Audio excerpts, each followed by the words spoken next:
오늘은 부활주일입니다.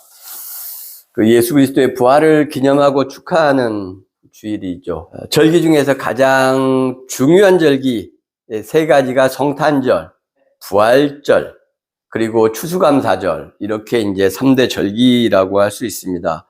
오늘은 예수님과 함께 동행했던 그 사도들의 모습을 통해서 누가 진정한 사도고 누가 진정한 제자인지 생각해 보는 시간을 가지면 좋겠습니다. 이 시간에 부활의 은총을 소유하게 되시기를 주님의 이름으로 축원합니다.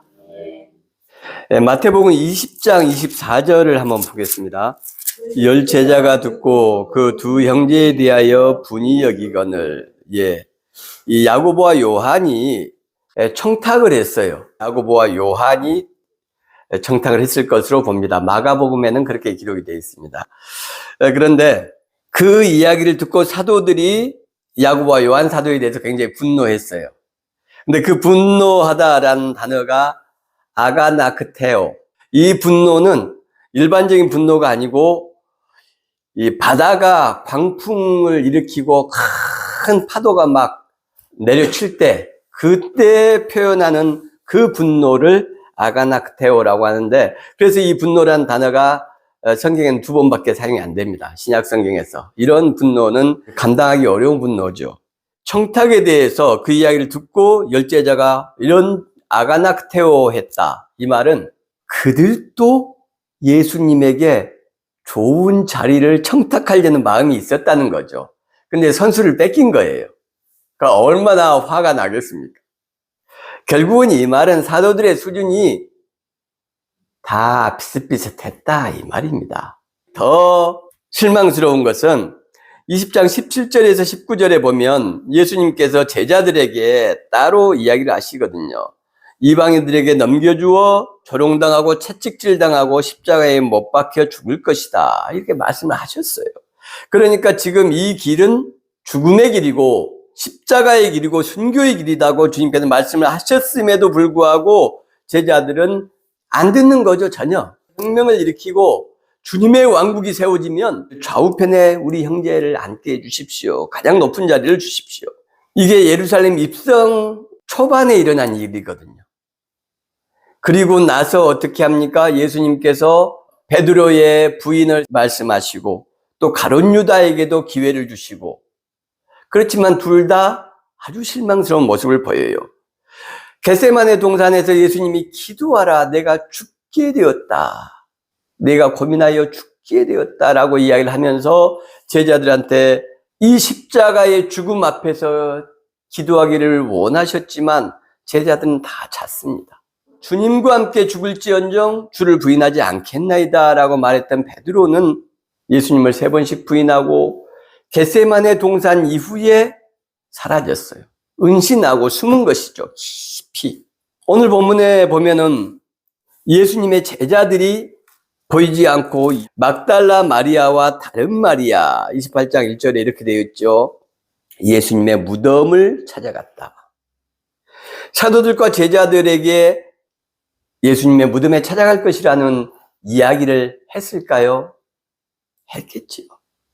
요한복음 19장 38절에 보면 아리마디 요셉도 향품을 준비하고 니고데모도 준비하고 여성들도 향품을 준비했어요. 새벽에 여성들만 무덤을 찾아간다. 2000년 전에. 이게 어떤 의미일까요? 니고데모가 예수님의 시신을 장례하였을 때 그 무덤을 여인들이 확인했다. 등장하는 이 사건의 여성들이 다 다릅니다. 누가복음은 여자들이라고만 돼 있고요. 마태복음은 막달라 마리아와 다른 마리아, 마가복음은 막달라 마리아와 작은 요새의 어머니와 또 야고보의 어머니 마리아와 뭐 이런 여러 명의 여자가 등장을 하고요. 다 달라요. 그래서 부활을 비판적으로 보는 사람들은 복음서의 내용이 다 다르다. 그래서 부활은 실제로 있지 않았고 이들이 말을 꾸며내다 보니 등장인물도 다르고 상황도 조금 다르다, 이렇게 말을 이제 합니다. 그런데 마태복음이 기록될 때가 예수님이 부활하시고 나서 최하 35년쯤 후의 일입니다. 35년 전에 있었던 일을 똑같이 기억할 수는 없어요. 그런데 이게 똑같다. 마태, 마가, 누가, 요한이. 그 말은 누가 손을 댔다는 이야기죠. 편집하고 작업을 했다. 하나를 맞췄다. 이게 성경이 아주 놀라운 점이죠. 오류와 실수 속에 하나님의 살아계심이 드러나는 것. 지금까지 사도들의 모습을 보면 정말 실망스러워요. 예수님께서 십자가에 달리셨을 때도 십자가 앞에 있었던 사람은 요한 사도 한 사람이었습니다. 사랑하시는 제자, 주님의 사랑하시는 제자 이렇게 나와 있어요. 나머지는 있었는지 없었는지조차도 기록되어 있지 않아요.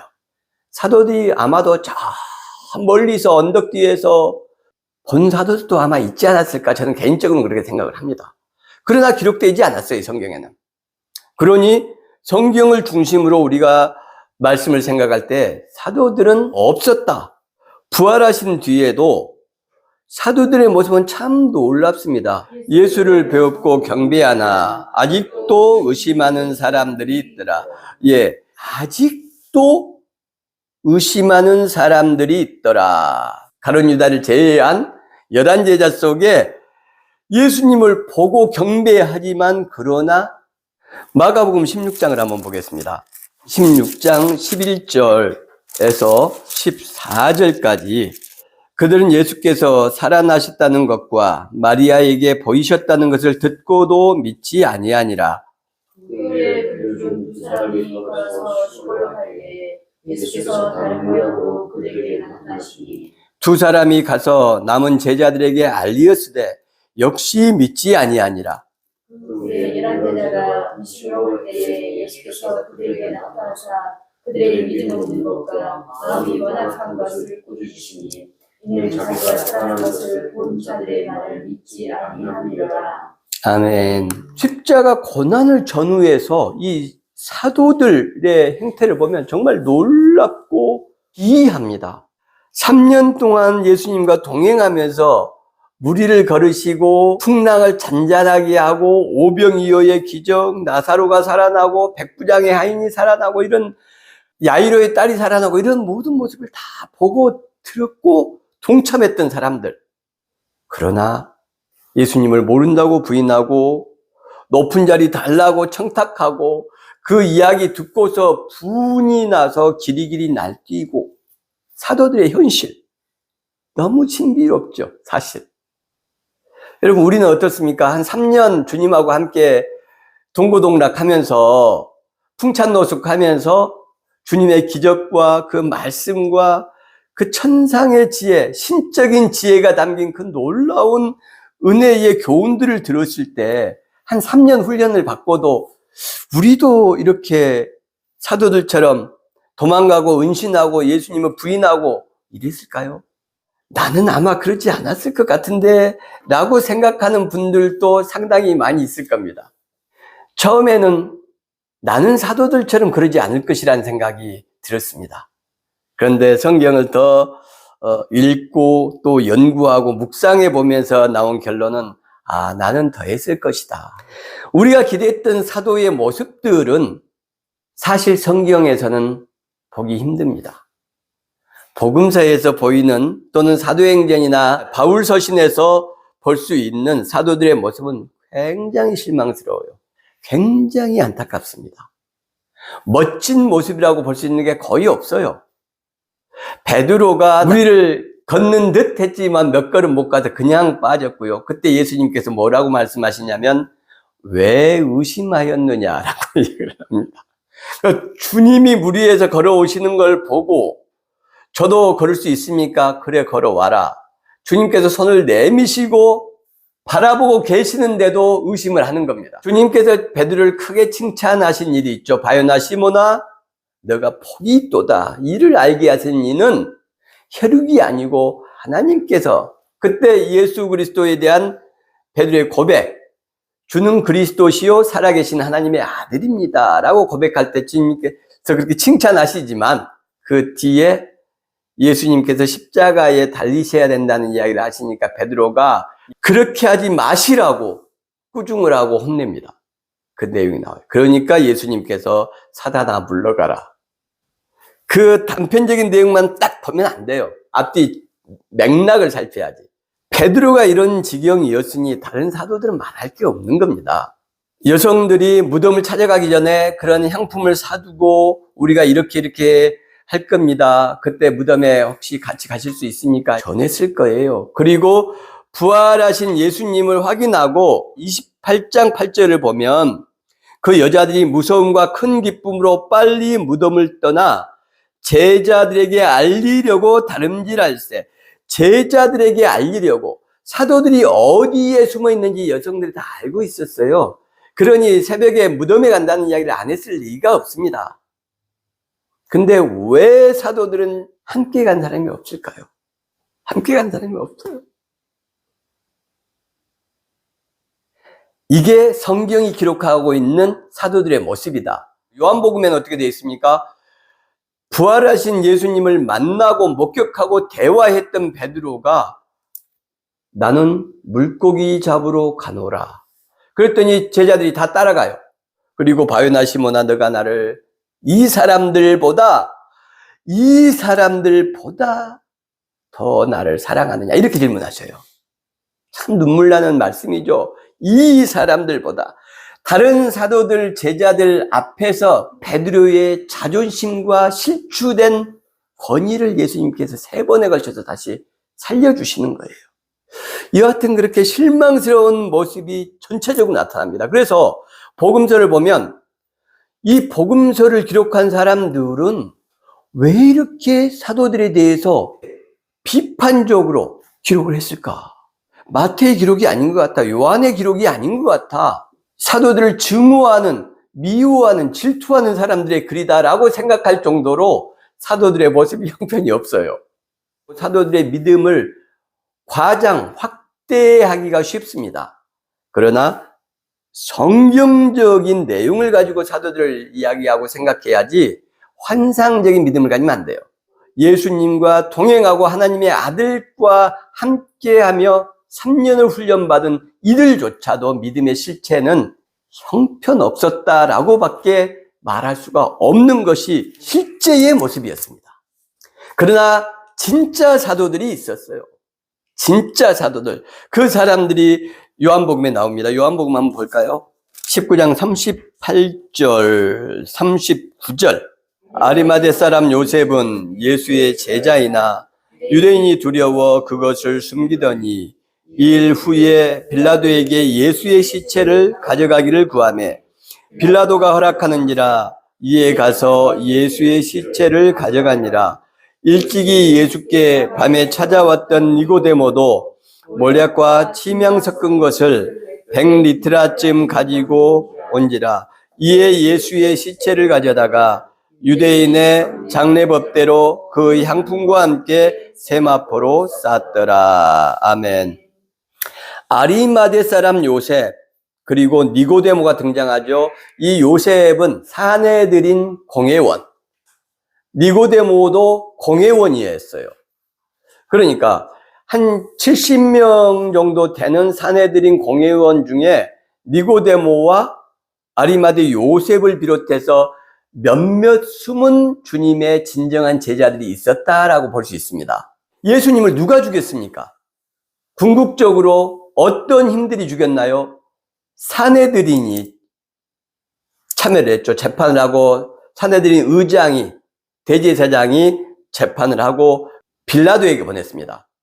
그러니까 로마 총독으로 와 있는 빌라도, 세상 인력과 이스라엘의 종교를 잡고 있는 사내들인 대제사장의 권력이 야합을 한 거죠.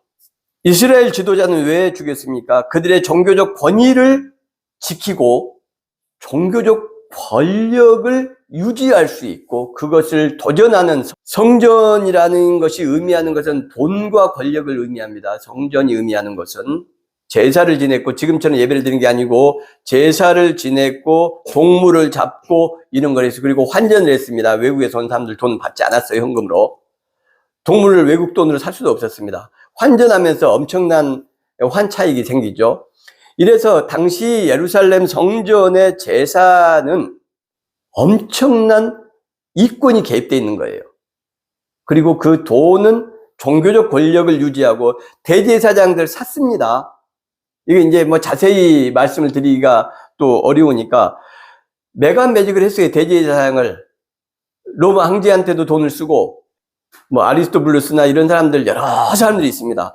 헤롯도 마찬가지고. 그래서 이게 어떤 신앙적 훈련을 받고 민중적 지지가 있고 이래서 그런 게 아니에요.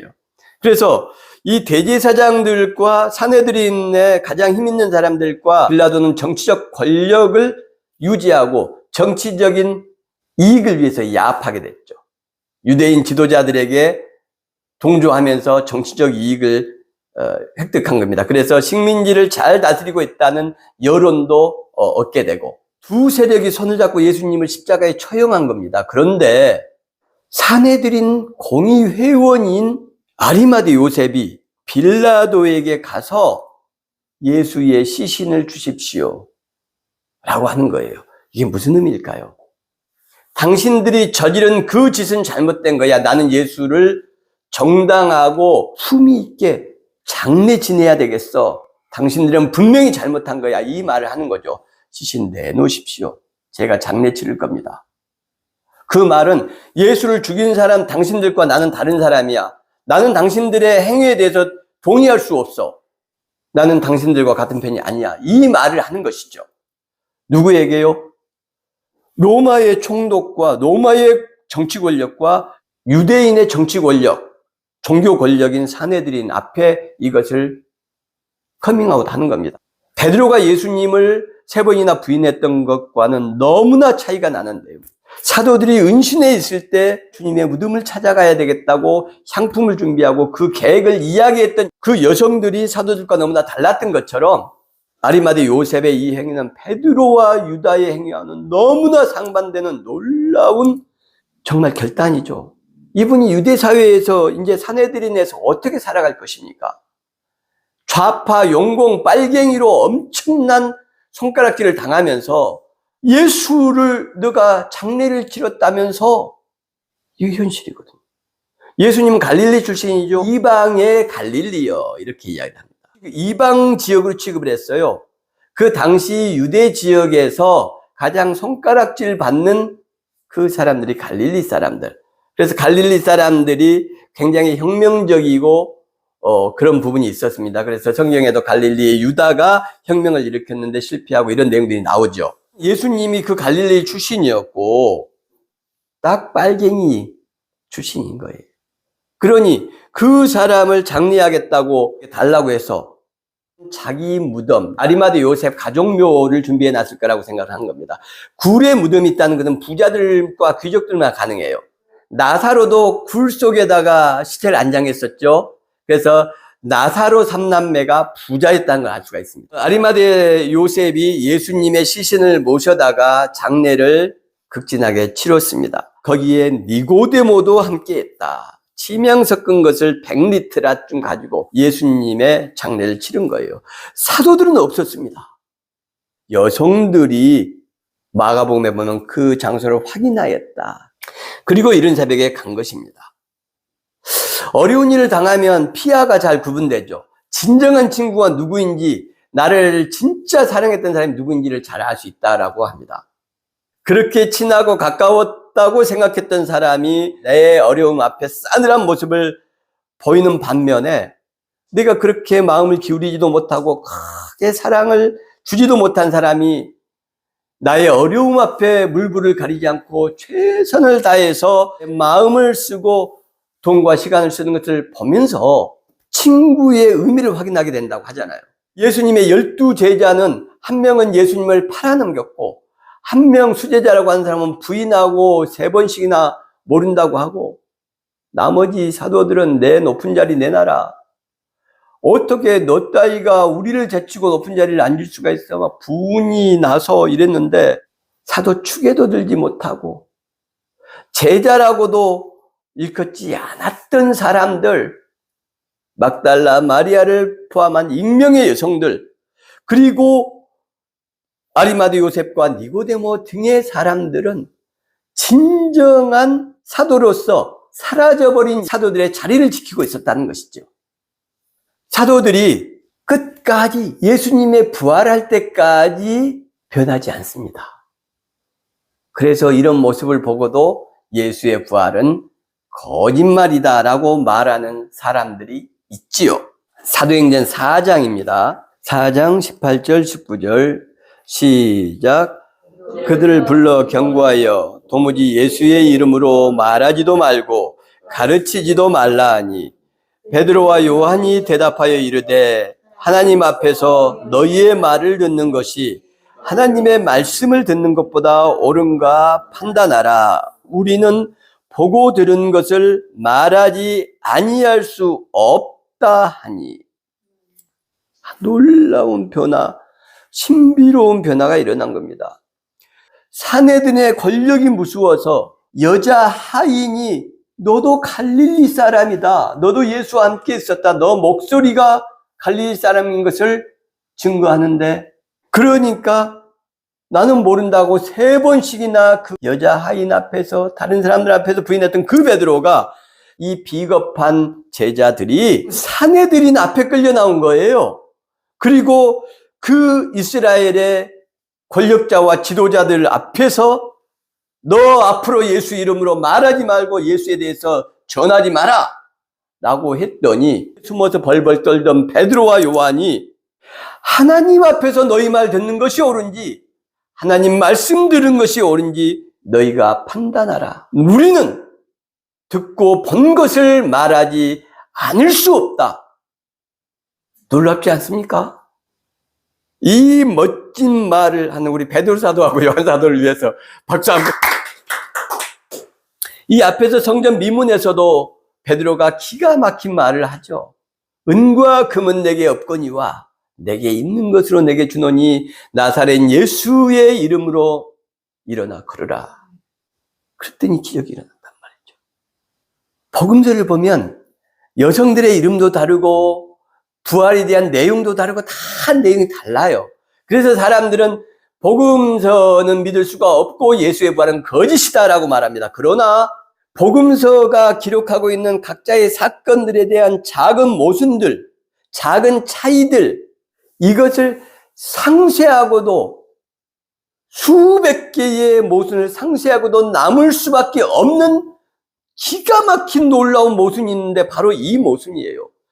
예수의 부활을 보고도 믿지 못했던 이들, 예루살렘에 올라가는 순간까지 선생님이라고 표현했던 이 사람들의 수준, 가장 높은 자리를 달라고 했던 이 형편없는 사도들이 어떻게 사내들인 앞에서 이렇게 당당하게 말을 하고, 그리고 우리는 이들의 결과를 전부 알 수 있죠. 예수님께 청탁했던 그 야고보가 제일 먼저 순교합니다. 그래서 야고보서를 기록한 분은 예수님의 동생 야고보예요. 요한의 형 야고보는 제일 먼저 순교합니다. 그리고 이어서 스데반이 돌에 맞아서 순교합니다. 바울 사도가 또 순교합니다. 목이 잘리죠. 베드로 사도 순교합니다. 십자가에 거꾸로 매달려서 도마도 순교합니다. 빌립도 순교합니다. 다 순교합니다. 어떻게 이런 일이 있을 수 있냐는 거죠. 복음서에 끝까지 그들의 믿음은 형편이 없었는데 어떻게 이런 기가 막힌 반전이 있냐? 이건 모순이에요. 이건 거짓말이라고 할 수밖에 없을 정도로 중간 이 변화의 과정이 끊겨 있습니다. 오직 이 중간에 뭐가 있을 뿐이냐? 부활이라는 한 사건이 있을 뿐이에요. 그리고 예수를 모른다고 부인하는 그들이 예수의 이름 앞에서 목이 잘리고 돌에 맞아 죽었고 십자가에 거꾸로 매달려 죽었고 장작담 위에서 불길 속에서 예수님을 찬양하면서 죽어갔어요. 그들이 부활한 것이죠. 예수 그리스도의 부활이 사도들의 부활이 된 것입니다. 여러분, 부활이 뭐냐고요? 부활의 뜻과 의미가 무엇이냐고요? 이것이 부활입니다. 이것이 부활의 뜻이고 이게 부활의 의미예요. 사도들의 부활이, 그 부활의 능력과 그 부활의 축복이 우리 모두의 축복과 은혜로 임하기를 주님의 이름으로 축복합니다.